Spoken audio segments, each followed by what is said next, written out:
Ошентип Куланактагы 14 жашар бала каза болгондо бийлик тарабынан сөөктү уурдап барып Ак Кыя ашуусунун этегине 70 сантиметр чуңкур казып көмүп кеткен окуяны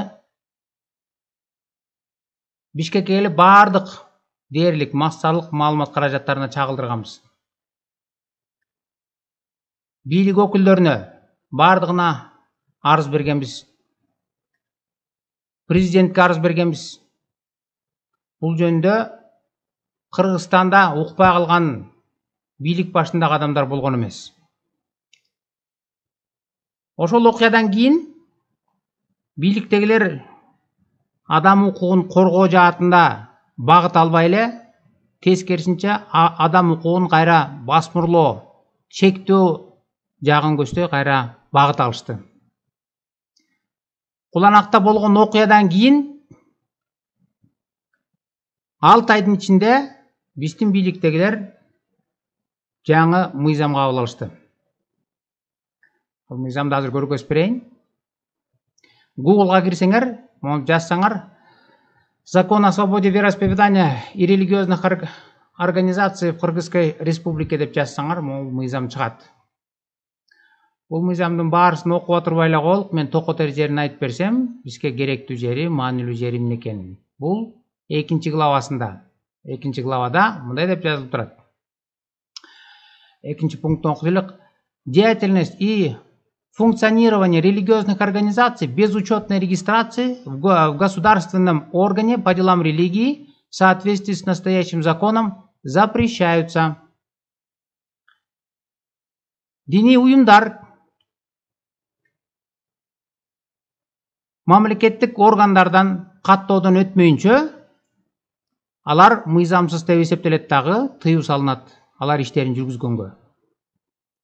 Ар бир дини уюм өзүнүн ишин алып барыш үчүн мамлекеттик органдардан каттоодон өтүш керек дейт.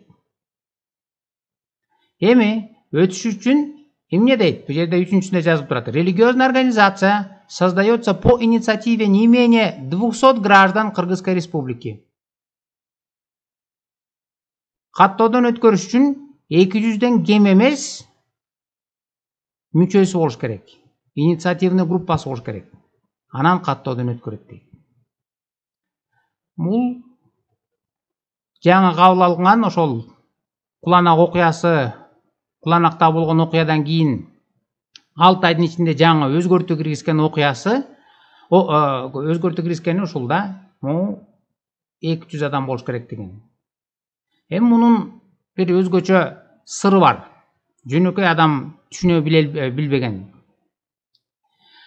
Аны түшүнүш үчүн биз мындан чейрек кылымдан ашык артка барып 90-жылдардагы окуяга токтоло кетсек да. Жогоруда айтылгандай, 91-жылы Кыргызстан эгемендик алганда кыргыз жаштары Иса Теңирге ишенип көбүнчөсү Кудайга келе баштаган. Ошолордун эң биринчи жыйын катары түзүлгөнү бул Нарын шаарында болгон. Ошол Нарын шаарында эле түзүлгөндө эң биринчи мусулмандар тарабынан куугунтук кыйынчылыктарды дагы ошол жыйын башынан өткөргөн. Эгерде биз буга чейин мусулмандар тарабынан куугунтуктарды көрүп келсек, 94-жылы бийликтегилер өздөрү кийлигише баштаган. Тактап айтканда 94-жылы Нарын шаарындагы милициялар келип, биздин чогулуп аткан жерге келип, силер чогулбашыңар керек деп тыюу салган. Ал турмак ишенгендерди сыйын үйдөн кубалап чыгып, эшикке печать басып, киргенге тыюу салып, эгерде ким эшикти ачса жоопко тартабыз деген коркутууларды көргөзгөн. Себеби эмне десек, себеби силердин каттоодон өткөн жоксуңар, каттоодон өтүшүңөр керек. Болбосо силер мыйзамсызсыңар деген. Болуптур, биз каттоодон өткөнгө эч кандай каршылыгыбыз жок деп, ал кездеги мыйзамга ылайык Могул жерде 200 деп атпайбы? 200 адам болуш керек деп. 200 эмес, 10 адам болчу. 10 адам болсо, каттоодон өткөнгө укугуң бар болчу. Биз ал кезде 37 адамдан турган ишенгендер болчубуз. Биз 10 адамдын тизмесин алып, мен Нарын шаарынын юстициясына барып, каттоодон өткөргөнгө арыз бергем. 94-жылы. Аны ар кандай шылтоо менен 1 жылдай созуп жүрүп, анан кайра анын жоголуп кетти, кайрадан жаз деген. Анткени мыйзамга ылайык 1 айдын ичинде жооп бериш керек. Же жок деп, же бар деп. Булар 1 жылдай созуп жүрүп, 1 жылдан кийин кайрадан жаз деген. 95-жылы кайрадан арыз жазып, кайрадан киргизгем. Ошондо дагы жарым жылдай созуктуруп, ар кандай шылтоолорду айтып өткөрбөйт. Мен айга суроо бергем. Эмне себептен бизди өткөрбөй атасыңар? Мыйзамга ылайык биз бардык талаптарды аткардык. Десем, мага юстиция башкармасы мага мындай деп жооп берген. Биз силерди ооба мыйзамга ылайык силерди өткөрүш керек. Мыйзам боюнча силердики бардыгы туура келет. Бирок жазылган мыйзам менен бирге эле жазылбагандагы өзүнчө мыйзамдар болот. Анан ошол мыйзамдарга ылайык мен сени өткөрө албайм каттоодон. Эгер өткөрсөм, анда мага кысымдар болот. Ошондуктан мен сени өткөрбөйм, мен сага отказ берейин. А сен болсо мени шаардык сотко бер. Анан эгерде шаардык сот эмне үчүн өткөрбөй атасың деп ал өткөр деп чечим чыгарып берсе, анан мен сени каттоодон өткөрөйүн деген. Өткөн видеодо айткандай эле, булар жоопкерчиликти мойнуна алып, ачык өзүнүн позициясын көргөзгөндөн бардыгы качат да. Бардыгы башкалар аркылуу кылат, же болсо жоопкерчиликти башкаларга оодара салат. А бирдеме десе, мына мен эмес, бул башка, мына бул деп туруп башканы көргөзүп берет. Бул жерде дагы так эле ошондой эле өзү эле ачык айтып атат мага. Мен сага отказ берейин, туура түшүнүп атам. Эми сен мени сотко бер, анан сот эгерде каттоодон өткөрүп бер десең, анан өткөрүп берейин дейт. Анткени мен кайта 1,5 жылдын ичинде барып атып, мен эмес, ал өзү чарчады. Анан аягында мага мындай отказ менен жооп берди. Силерге көргөзүп берейин. Мына Нарын шаарындагы Евангел христиан баптисттеринин чиркөөсүнүн кеңешинин төрагасы Чуйтиевке Нарын облустук юстиция башкармасынын жогоруда аты аталган диний уюм 13 март 95-жылы каттоодон өтүү күбөлүк алуу үчүн арыз менен кайрылган. Бул диний уюмдун арызы, уставы, жобосу жана башка документтери Кыргыз Республикасынын дин тутуу эркиндиги жана дин уюмдары жөнүндөгү мыйзамдын талаптарын сактоо менен түзүлгөн. Кыргыз Республикасынын конституциясына каршы эмес. Демек, мындай жагдайда бул дин уюм каттоодон өткөрүү үчүн толук негиз бар. Эгер негиз бар болсо, эмне себептен өткөрбөй атат? Ылдый жагында дагы жазылат. Нарын облусунун шаар райондорунун аймагында жашаган калктын дээрлиги жергиликтүү кыргыз улутун түзгөн ислам динин тутушат. Бул дин уюмуна кирүүчүлөрдүн саны 37 адамга жетип калган. Эми дин уюму каттоодон өтсө, анда булардын саны дагы арбыйт. Кыргыз эли түшүнбөстүктөн христиан динин тутунгандарды капыр деп эсептешип, бул кыргыздар капыр болуп кетиптир деп карама каршылык күчөп, улут арасында ажырашууга чоң өбөлгө түзүлөт. Мындан сырткары, ислам дининин шарттары боюнча ушул дин уюмуна киргендердин ага туугандарынын арасынан нике кыюу, сүннөткө отургузуу жана каза болгондорду акыркы сапарга узатууда диний ырым-жырымдарды жасоодо диний карама каршылыктар болот. Ушул дин уюмуна өткөндөр дээрлик жаштар экен. Алардын балдары кийин окууга, мектепке барганда да класс ичинде сен капырдын баласысың деп бөлүнүшөт. Мына ушул жагдайларды эске алып, Нарын облустук юстиция башкармасы Нарындагы Евангел христиан баптисттердин чиркөөсүнүн уставын жобосун каттоодон баш тартат. Нарын облусунун юстиция башкармасынын башчысы Исмайлов. 10 апрель 95-жыл. Мына ушундай отказ менен жооп берди Нарын юстициясынын башкармасынын башчысы. Анан өзү мага кеңеш берди. Бар шаардык сотко мени бер, анан шаардык сот кандай чечим чыгарса мен ошого жараша иш кылайын деп. Болуптур деп мен юстиция башкармасын мен шаардык сотко бердим. Бир топ убакыттан кийин шаардык сот так эле ушундай жооп кайтарды. Бул жерде окуп чыксаңар болот, баарысын окуп эле коеюн. А кезде компьютерлер бизге келе элек келсе эле баардыгын машинкага басчу ушундай. Бул экинчи бети мына. Мырзалымбеков деген печати колу турат. Каттоодон өткөрбөй доосун канааттандыруусуз калтырылсын деди. Мына сот канааттандыруусуз калтырылсын деди. Мыйзамга ылайык, эгер шаардык сот канааттандыруусуз калтырса, андан өйдөк инстанция облустук сотко кайрылыш керек. Мен ушул эле арыз менен облустук сотко кайрылдым. Облустук соттун жообу дагы так эле ушул негиздер менен отказ берди. Мына облустук соттун жообу жерде дагы. Эсенбаев деген колу турат бул жерде.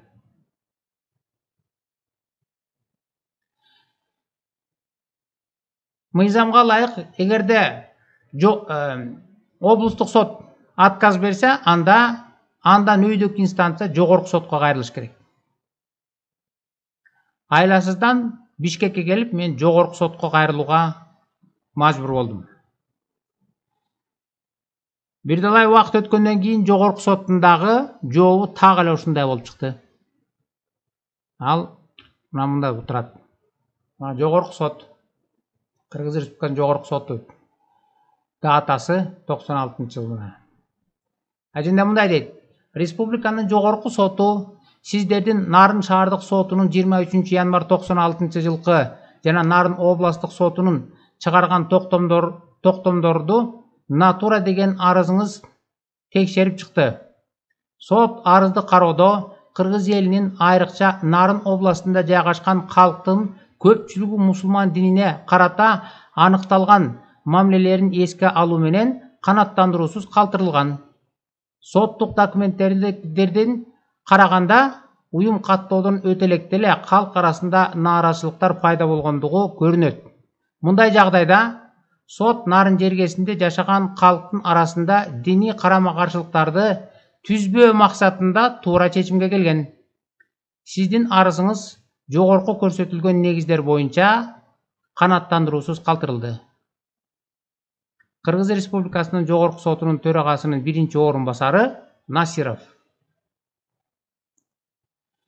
Мына өзүңөр көргөндөй мыйзамга негиздеп бир дагы себеп да келтирип бере албайт. Каттоодон өткөрбөй койгонго. Болгону ушулар өздөрүнүн жеке түшүнүктөрү. Аякта мусулмандар бар, ошондуктан силерди өткөрбөйбүз. Араздашуу пайда болушу мүмкүн. Ушул бийликте отурган светтик мамлекетте жооптуу кызматтарды ээлеп турган адамдардын жообу ушундай болобу? Булар светтик көз караш менен, светтик мыйзам менен жашайбы же өздөрүнүн жанагы жазылбаган мыйзамдары, понятиялары менен жашайбы? Булар же толугу менен демократиялык баалуулуктарды жогору туткан светтик адам эмес? Же толугу менен такыры демократиялык баалуулуктарды тебелеген, адам укугун тебелеген, жалаң кастык менен душмандыкты, өлтүрүүнү үгүттөгөн, исламдан башканы көтөрбөгөн, басмырлаган, башка диндерди өлтүргүлө деп үндөгөн мусулман эмес? Ар эмес, же бер эмес? Мына жооптору ушул. Ошентип булар каттоодон өткөрбөй койду. Ошондо евангелистче христиан баптисттер жыйындарынын, же биз ошол кезде айтчу элек союз деп койчубуз да, союз евангельских христиан баптистов. Ошонун председатели Андрей Яковлевич Барк деген немис адам болгон. Ал киши таасирлүү адам эле. Ал ошол кездеги дин иштер боюнча комиссиянын директору Эмилбек Каптагаевга кайта барып атып, эгерде силер каттоодон өткөрбөсөңөр, адам укугун тебелесеңер, анда биз чет өлкөдөгү, батыш өлкөлөрдөгү адам укуктарын коргогон уюмдарга 10го чейин жазып, арызданууга биз мажбур болобуз деп кайрылганда, анан айласыздан арадан 3 жыл өткөндөн кийин биз биринчи жолу каттоодон өткөргүлө деп юстицияга арыз бергенден 3 жыл аралык өткөндөн кийин анан аргасыздан бизди каттоодон өткөрүп берген.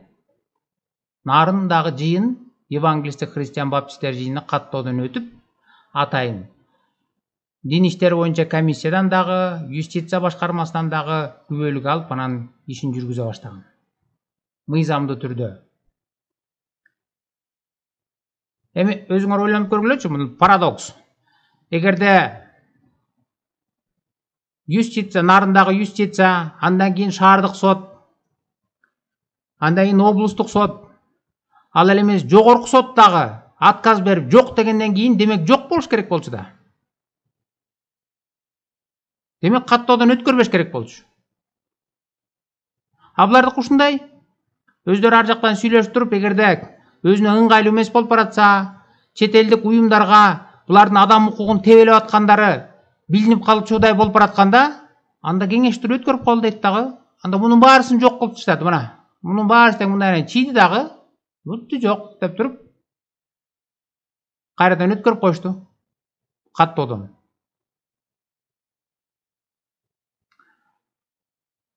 Эми бул мисал катары болду. Биз кайрадан жанагыл мыйзамга кайтып келсек, жанагыл мыйзамга.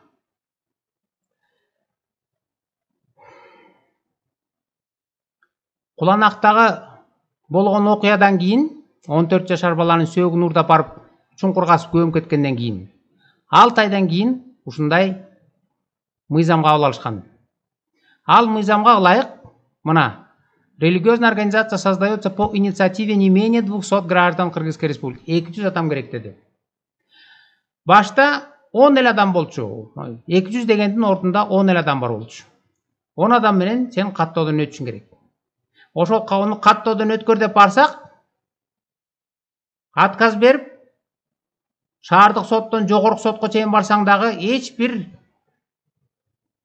отказ бергенин мыйзамдуу түрдө негиздеп бере албай, болгон өздөрүнүн жазылбаган мыйзамдары боюнча өткөрбөйбүз деп, өздөрүнүн понятиялары боюнча, исламдык түшүнүктөр боюнча өткөрбөй келсе, эми аны мыйзамдаштыралы деген да. Мына бул жерде 200 деген. Эми 200. Эми бул мыйзамга ылайык каттоодон өтөйүн десең 200 кишини алып кел дейт. А 200 кишини сен каяктан табасың? Эгерде бир 10 эле киши ишенсе, анан өзүңчө чогулуп үйүңдөн чогулуш өткөрсөң, сен мыйзамчысың дейт. Анткени каттооң жок деп. А каттоодон өтөйүн десең 200 киши алып кел дейт. Ошон үчүн ойлоп тапкан булардын сыры ушунда жатат.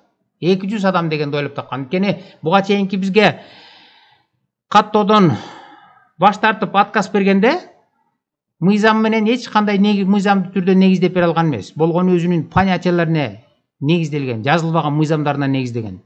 Эми булар ушундайды ойлоп тапкан. Мыйзамга жаңы өзгөртүү киргизип, ушундай башкача жол менен кысым көрсөтүп, чогулушту өткөрбө, кыргыздардан башка динге өтүшүнө тыюу салган, тоскоолдук көргөзгөн ыкмаларынын бири болуп чыккан. Эгерде Мен өткөн сабактарда айтып бердим эле. Эң эле биринчи сөөк коюдагы көйгөй 2001 жылы Шамен деген аксакал каза болгондо мечиттин имансыз моллолор келип койдурбай казып койгон жайды кайра көмүп араңдан зорго чоң кыйынчылыктар менен көмгөнүбүздү айтып бердим эле. Ошол окуядан кийин бир айга жетип жетпей муфтияттан момундай фатва чыккан. Кыргызстандын аймагында бардык башка динге өткөндөрдү мусулмандардын көрүстөнүнө коюлбасын, ошону бардыгыңар сактагыла деген мына момундай фатва чыгарган. Эң биринчи инциденттен кийин. Ал эми 2008 жылкы болгон окуядан кийин 2008 жылы жана 14 жашар баланын сөөгүн уурдап кеткенден кийин бийлик өкүлдөрү 6 айга жетип жетпей бул мыйзамды чыгарышты. Ага ылайык эми каттоодон өткөрөм десең, анда 200 адам болуш керек.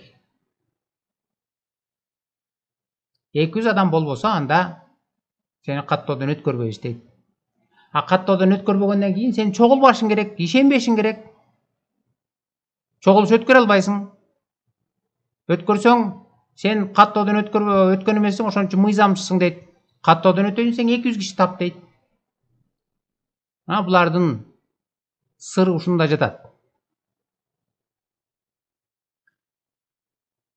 Эми муну мечиттеги караңгы түшүнүктөгү молдолор эмес, муну бийликте отурган адамдар ушуну кылып атат. Жанагыл 2008 жылкы Куланак айылында болгон инциденттен кийин. Булар же демократиялык баалуулуктарды, сөз эркиндиги, дин эркиндигин бийик туткан светтик адамдар эмес, же биротоло башка диндерди кысымга алган, көтөрө албаган, биротоло мусулман динин кабыл алынган исламчылдар эмес. Же ар эмес, же бер эмес. Булар өздөрүнө ыңгайлуу учурда светтик адам болуп, демократиялык баалуулуктар жөнүндө узун ырларды ырдай баштайт. Адам укуктары жөнүндө. Ал эми өздөрүнө эгерде добуш керек болуп же мусулманчылык керегирээк болуп калса, ошо замат куплетин өзгөртөт дагы исламчыл болуп, мусулмандын ырын ырдай баштайт. Булар ар жакты жыргатпайт же бер жакты жыргатпайт. Жүрөт эки жакта тең.